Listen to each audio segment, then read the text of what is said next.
အားလုံးပဲမင်္ဂလာပါဒီနေ့ကျွန်တော်တို့ကျမ်းပိုက်အနေငယ်အဖြစ်ခွန်အားပေးခြင်းပါတယ်ဘာအကြောင်းလဲဆိုတော့စုံလင်ခြင်းအကြောင်းပဲဖြစ်ပါတယ်များသောအားဖြင့်ကျွန်တော်တို့ယုံကြည်သူခရိယန်တွေကလောကမှာပြည့်စုံတဲ့သူတယောက်မှမရှိဘူးလို့လက်ကင်ထားပြီးတော့အသုံးပြုတတ်ပါတယ်ဒီစကားကများသောအားဖြင့်ခစ်စားတဲ့အမှုတော်ဆောင်တွေကပြောတာပူကြားရတယ်လို့ပဲဒီနေရာမှာကျွန်တော်တို့စဉ်းစားဖို့အကြောင်းရှိပါတယ်ကျွန်တော်တို့အမှုတော်ဆောင်တွေကိုယ်တိုင်ဒီလိုဖြစ်နေမှာတော့ကျွန်တော်တို့အောက်မှာရှိတဲ့အသင်းသူတင်သားနဲ့ယုံကြည်သူညီကိုမောင်နှမတွေကပို့ပြီးတော့မှသုံးသွားမှာဖြစ်ပါတယ်ဒါကြောင့်မလို့စကားတစ်ခုတစ်ခုချင်းတိုင်းဒီပလင်ပေါ်ကစီးဆင်းသွားတာဖြစ်ပါတယ်အမတမတတိထားမှာအရာဖြစ်တယ်ဒီအချိန်မှာဒီစကားကိုပြန်ပြီးဆင်ခြင်ခိုင်းရလဲဆိုလို့ရှိရင်ဘုရားသခင်အလိုတော်နဲ့ကျွန်တော်တို့သုံးနေတဲ့စကားတွေဒီကျွန်တော်တို့ရဲ့စိတ်နဲ့စိတ်ထားနဲ့ဘယ်လိုမျိုးကွာဟမှုရှိလဲဘယ်လိုမျိုးကွာခြားချက်ရှိလဲဆိုတာကိုကျွန်တော်ဆင်ခြင်ကြည့်ခြင်းနဲ့ကျွန်တော်တို့ရဲ့အတ္တတာမှာဟိုတုန်းကတော့နှုတ်ကပတ်တော်ကိုဒီလိုမျိုးမသိခဲ့ဘူးတေချာဆင်ခြင်မှသိခဲ့ရတာဖြစ်တယ်ငါတို့ကတော့လောကသားတွေပဲဘယ်သူမှပြည့်စုံခြင်းမရှိပါဘူးလို့ပဲခံယူခဲ့တယ်နှုတ်ကပတ်တော်ကိုဆင်ခြင်စဉ်းစားကြည့်ကျွန်တော်တို့ဒီလောကသားမဟုတ်တော့ဘူးဖခင်သားဖြစ်သွားပါပြီယေရှုကိုယုံကြည်သောအဖြစ်သခင်ယေရှုစုံလင်ခြင်းရှိတယ်လို့စုံလင်ရမယ်လို့ကျမ်းစာမှာရှိတဲ့အတွက်ဒီနေ့စုံလင်ခြင်းဆိုတဲ့အကြောင်းကိုပြန်ပြီးပြောရခြင်းဖြစ်ပါတယ်ကျမ်းစာတစ်ချက်ကိုကြည့်ရအောင်ဧဖက်ခန်းကြီး၄ငယ်73မှာပြောထားတဲ့စာသားလေးတစ်ခုကငါတို့ရှိသမျှသည်ယုံကြည်ခြင်းတို့၎င်းဘုရားသခင်၏သားတော်ကိုသိကြံခြင်း၌၎င်းတညီတညွတ်တည်းရောက်၍ဆိုတဲ့စကားကိုတွေ့ရတယ်ယုံကြည်သူဖြစ်လာတဲ့အခါမှာသားတော်ကိုသိကြွရမယ်နေရာမှာတညီတညွတ်နဲ့ရောက်ရမယ်ဆိုတဲ့နေရာမှာတညီတညွတ်နဲ့အားလုံးကရောက်မလာဘူးဖြစ်တယ်။ဘာဖြစ်လို့လဲဆိုတော့လက်ရှိအခြေအနေကိုကျွန်တော်တို့ကကြည့်ပြီးတော့မှကျွန်တော်တို့ယုံကြည်ခြင်းကအားနည်းလာတယ်။အဲ့ဒီအားနည်းတဲ့အပေါ်မှာအခြေခံပြီးတော့မှစုံလင်ခြင်းမရှိပါဘူးလို့ပြောခြင်းဖြစ်ပါတယ်။ဒါပေမဲ့နှုတ်ကပတ်ကျမ်းစာကိုကြည့်တော့ငါတို့ရှိသမျှဒီစုံလင်ခြင်းတို့၎င်းဘုရားသခင်သားတော်ကိုသိကြွခြင်းနဲ့၎င်းတညီတညွတ်နဲ့ရောက်၍ခရစ်တော်၏ပြည့်စုံခြင်းပမာဏအယက်ဒီဟုကြီးရင်တော်သူ၏အဖြစ်သို့ရောက်ကြသည့်တိုင်အောင်ဖြစ်သည်လို့ကျွန်တော်တွေ့ရတယ်ခရစ်တော်ကိုသိကြွမယ်ဆိုရင်တော့တညီတညွတ်နဲ့စုံလင်ခြင်းအဖြစ်သို့ရောက်ရမှာဖြစ်တယ်များသောအားဖြင့်ကျွန်တော်တို့ခရစ်တော်ကိုသိကြွနေဆိုတဲ့နေရာမှာလိုနေတာဖြစ်ပါတယ်သိကြွခြင်းပိုင်းဆိုင်ရာဆိုတဲ့အတွက်ယုံကြည်ခြင်းကလည်းအားနည်းတယ်ဆိုတဲ့အရာကိုတွေ့ရတယ်ဒါကြောင့်ခွန်အားပေးတိုက်တွန်းခြင်းကခရစ်တော်ကိုပြန်ပြီးတော့မှတညီတညွတ်နဲ့ကျွန်တော်တို့သိကြရအောင်ခရစ်တော်ကပြည့်စုံတယ်လေပြည့်စုံခြင်းပမာဏအယက်ဒီဟုသောကြီးရင်သောသူဖြစ်သူရောက်ကြသည့်တိုင်အောင်ဖြစ်သည်လို့နှုတ်ဘတ်တော်ကပြောတဲ့အတွက်ကျွန်တော်တို့ဒီကြီးရင်သောသူဖြစ်သူရောက်ခြင်းစိတ်မရှိတဲ့အခါမှာရှင်းပြောရမယ်ဆိုရင်တိကျွမ်းခြင်းပိုင်းဆိုင်ရာမှာအားနည်းလာတဲ့အခါမှာဒီနည်းအားဖြင့်မိတ္တဟာယအားနည်းတဲ့အခါမှာဘာဖြစ်လာလဲဆိုတော့ကြီးရင်ခြင်းမရှိတော့ဘူးရင့်ကျက်ခြင်းမရှိတဲ့အတွက်ပြည့်စုံခြင်းမရှိဘူးလို့သူခံစားလာရတာဖြစ်တယ်။ကျမ်းစာနောက်တစ်ပိုက်ကျွန်တော်ကြည့်ရမယ်ဆိုရင်ကောလောသဲခန်းကြီး1ငယ်28မှာခရစ်တော်အားဖြင့်လူတိုင်းစုံလင်ခြင်းတို့ရောက်၍ဆိုတဲ့စကားလုံးလေးကျွန်တော်တွေ့ရတယ်။ဆိုတော့ခရစ်တော်အားဖြင့်ကျွန်တော်တို့ဒီစုံလင်ခြင်းရောက်ရမှာဖြစ်တယ်။ကျွန်တော်တို့အားဖြင့်တော့မရောက်ဘူး။ဒါကြောင့်ခရစ်တော်အားဖြင့်ကျွန်တော်တို့ကယ်တင်ခြင်းကိုရောက်တယ်လို့ခရစ်တော်အားဖြင့်စုံလင်ခြင်းရှိပါတယ်။ဒါပေမဲ့ကျွန်တော်တို့ဒီစုံလင်ခြင်းမရှိဘူးဆိုတဲ့စိတ်နေစိတ်ထားကနေရာယူတာများသွားတဲ့အတွက်ကျွန်တော်တို့ဒီစုံလင်တော့သူမဟုတ်ဘူးလို့ခံစားတာဖြစ်တယ်။တခုခုလှုပ်လို့အမှားအယွင်းရှိပြီဆိုလို့ရှိရင်ငါတို့ကလူသားတွေဖြစ်တဲ့အတွက်စုံလင်ခြင်းမရှိပါဘူးဆိုတဲ့စကားလုံးကိုသုံးလိုက်တဲ့အခါမှာသူကစုံလင်ခြင်းစိတ်မရှိတဲ့အခါမှာဘယ်လိုဖြစ်သွားလဲဆိုတော့ခရစ်တော်ကစုံလင်ခြင်းမရှိဘူးဆိုတဲ့အဓိပ္ပာယ်ကို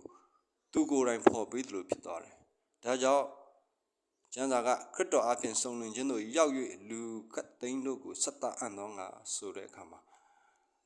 လူခတ်သိန်းတို့ရဲ့ရှေ့မှောက်မှာကျွန်တော်တို့ဒီအပူဇော်ခံနေရတဲ့တိုးတငယ်လေးတွေဖြစ်တဲ့အတွက်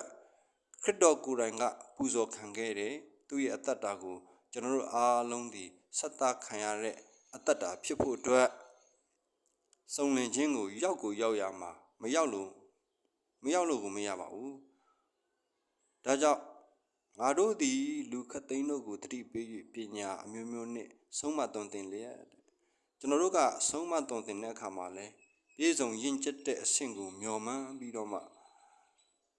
ဆုံးမသွန်သင်ရမှာဖြစ်တယ်ဒီလိုမျိုးဆုံးမသွန်သင်လိုက်တဲ့အခါမှာလက်ရှိအခြေအနေမှာမပြည့်စုံပေမဲ့လည်းဘုရားကကိုယ်စိတ်နေစိတ်ထားပေါ်မှာစုံလင်ခြင်းစိတ်ပြည့်စုံခြင်းစိတ်ရှိတဲ့လူကိုဘုရားကပြည့်စုံခွင့်ရတဲ့အခွင့်ကိုပေးတယ်ဆိုတာကိုကျွန်တော်တို့တွေ့ရပါတယ်ခရစ်တော်ဤတရားကိုဟောပြောကြ၏ဆိုတဲ့စကားလုံးလေးနဲ့ကျွန်တော်တို့တွေ့တယ်ကောလောသဲ 1:28 မှာခရစ်တော်ဤတရားကိုဟောတဲ့သူသည်စုံလင်ရမယ်မစုံလင်လို့မရဘူးဒါကိုကျွန်တော်တို့က focus လုပ်ချင်တာဖြစ်တယ်ဒီနှုတ်ဘတ်တော်ကိုကျွန်တော်တို့ဖတ်ရှုဆင်ခြင်ပြီးတဲ့အခါမှာငါသည်စုံလင်တဲ့သူတစ်ယောက်ဖြစ်ရမယ်ဆိုတဲ့အနေအထားကိုနှုတ်ဘတ်ကျမ်းစာကပြောနေတဲ့အခါမှာကျွန်တော်တို့ဒီစုံလင်ခြင်းစိတ်မရှိတဲ့အတွက်မစုံလင်တာကတော့မဆန်းပါဘူးဟေဘဲခန်းကြီး7ငယ်1မှာ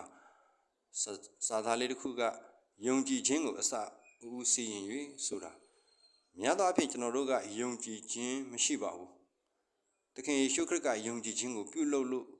ပေးလို့ဒါလည်းကျွန်တော်တို့ကယုံကြည်ခြင်းရှိတာပါတဲ့စုံလင်စေတော်မူသောယေရှုခရစ်ကိုစစ်ထောက်ရှုကြကုန်ဒီစာသားဒီရှင်းပြောရမယ်ဆိုရင်ယေရှုခရစ်ကိုတည်ကျွမ်းခြင်းပေါ်မှာမူတည်တယ်ယေရှုခရစ်ကိုတည်ကျွမ်းတဲ့သူသည်ယေရှုခရစ်ကိုစစ်ကြည့်မှဖြစ်တယ်ဒါကြောင့်ဧဖက်ခန်းကြီး4ငယ်73မှာယေရှုခရစ်ကိုတည်ကျွမ်းရမယ်ဧဖက်7မှာတော့ဘာပြောလဲဆိုတော့ထိုသခင်သည်မိမိရှိ၌ထားသောဝမ်းမြောက်ခြင်းအကြောင်းကြောင့်ကျွန်တော်တို့ရှေ့မှာဝမ်းမြောက်စရာအကြောင်းတွေထားပေးတယ်ဒါပေမဲ့လည်းလက်ရှိအခြေအနေကိုပဲစိတ်ဆွဲလန်းနေတဲ့အခါမှာဝမ်းမမြောက်နိုင်တဲ့အခါမှာဝမ်းမြောက်စရာအကြောင်းကကျွန်တော်တို့စီမှာအကျိုးသက်ရောက်မှုမရှိဘူးသခင်ယေရှုခရစ်ကတော့ဝမ်းမြောက်စရာအကြောင်းရှိတဲ့အတွက်ရှက်ကြောက်စရာဆိုတဲ့အရာတွေကိုမစင်စားဘူးရှင်းပြောရမယ်ဆိုရင်မပြည့်စုံဘူးလို့စိတ်ထဲကထင်တဲ့သူဒီငါဒီလိုလုပ်ရမယ်ဆိုတဲ့အခါမှာမပြည့်မစုံနဲ့ဖြစ်သွားတဲ့အခါမှာဆိုပြီးသူစဉ်းစားပြီးတော့မှအဲ့လိုမျိုးသူ့အတွက်စိတ်ထဲမှာသူဒီလိုမျိုးခံစားတာဖြစ်တယ်နောက်ပြီးတော့မှကြောက်နဲ့သူလှုပ်တဲ့အခါမှာဘာတစ်ခုမှအဆင်ပြေတော့မှာမဟုတ်ဘူးဒါကြောင့်သခင်ယေရှုခရစ်ကအသက်တာကိုကြည်ပြီးသခင်ယေရှုခရစ်ရဲ့အသက်တာကိုကျွန်တော်တို့ကြည်ပြီးဒီဟေဘဲဆရာက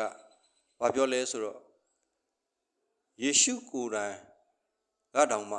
ရှက်ကြောက်စရာအကြောင်းမရှိပေမဲ့လည်းအကြောင်းရှိပေမဲ့လည်းမမှတ်ဘူးတဲ့ကားတိုင်းမှာအသေးခံတဲ့အခါမှာကျွန်တော်တို့ကိုတုံးလုံးလေးနဲ့အသေးခံပေးခဲ့ရတယ်လူတွေက